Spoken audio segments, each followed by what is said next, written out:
আসসালামু আলাইকুম ভিউয়ার্স। বর্তমানে সৌদি আরবে যারা হরুপ্রাপ্ত ব্যক্তি আছেন তাদের জন্য সুখবর হচ্ছে আপনারা কিন্তু চাইলে এখন কাফলা হতে পারতেছেন খুব ইজিলি। আর এই কাফলা হওয়ার জন্য কিন্তু আপনাদের কোনো দালাল বা এজেন্সির উপর নির্ভর করতে হচ্ছে না।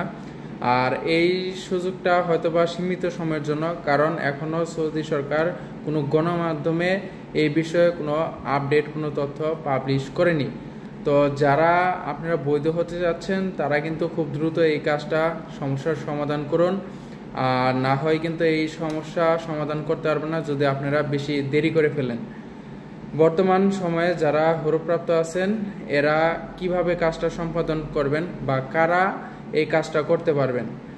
যদি আপনার পাসপোর্টের বর্ডার নাম্বারে হরুপ থাকে, আপনারা কিন্তু অনেকেই এই ভিডিওটি দেখে বলবেন যে ভাই আমার পাসপোর্টের বর্ডার নাম্বারে হরুপ আছে, আমি কি কাফলা হতে পারবো?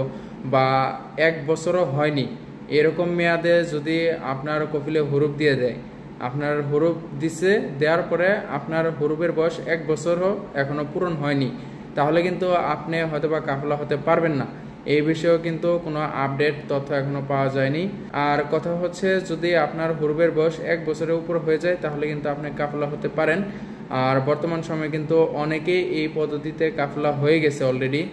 যদি আপনি কাফলা হতে চান তাহলে কি করবেন, সেটা হচ্ছে আপনার যে কোনো সৌদি কফিলকে ধরতে হবে। ধরার পরে তারপরে আপনি তাকে বলবেন যে তলব দেওয়ার জন্য, আপনি তলব আপনার কিউয়া থেকে রিসিভ করবেন। অ্যাকসেপ্ট করলেই আপনি সাথে সাথে কাফলা হতে পারতেছেন। কাফলা হওয়ার পরে আপনার জাহাজতের টাকা, আপনার কাফলার খরচ, তারপর আপনার যে গ্যারামা আছে ইকামা এক্সপায়ার থাকার জন্য যে গ্যারামা, সেই গ্যারামাগুলো আপনি ঢালবেন। ঢালার পরে এরপরে আপনি কাফলা সব কিছু হওয়ার পরে আপনার কফিলের উপর মুক্ত আমলের টাকাটা আসবে। আর আজ পর্যন্ত কিন্তু মুক্ত আমলের টাকা কোনো হরুপ্রাপ্ত যারা ব্যক্তি আছেন এদেরকে সরকারি ছাড় দেয়নি। তো আপনার মুক্ত আমলের টাকাটাও কিন্তু আপনার রেডি রাখতে হবে। এরপরে এইসব টাকা ঢাললেই কিন্তু আপনি সৌদি আরবে বৈধ হয়ে যেতে পারতেছেন আবার নতুন করে। তো যারা বৈধ হতে যাচ্ছেন সৌদি আরবে তাদের জন্য এই সুখবরটা। হয়তোবা আমি লেটে ভিডিওটা দিলাম, কারণ আজকে শুক্রবারে আমার ডিউটি হচ্ছে হাফ বেলা। তো সবাই ভালো থাকবেন, সুস্থ থাকবেন, আর এই কাজের সমস্যার সমাধানটা দ্রুত করে ফেলুন, নাহলে বিপদ হতে পারে।